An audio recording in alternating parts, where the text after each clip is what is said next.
үлкен ғалым айтады ғой, сіз соншалық осы немен қаншалық ұзақ өмір сүрдіңіз дейді да, әйелдің ақылдылығынан дейді да, әйел ақылды болған ғой.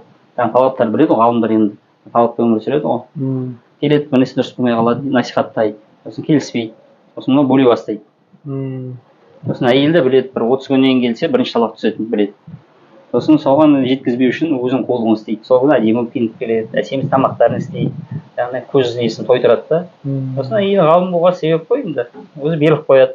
Содан кейін мана ренжіген затын кешуге міндетті, ер азамат болған соң ол кешіріп қояды. Сөйтіп отбасын құндылығын ұстаған, яғни өзін ұру деген үшін қатарға бармаған да.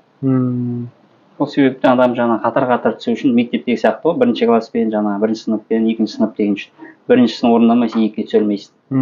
Бірақ біздің үлкен қатеміз мына бірді істемейміз да екіге түсеміз. Немесе бір екіні тастаймыз да ана үшке барып түсеміз. Отбасын шайқалтып жіберетін себебі осы.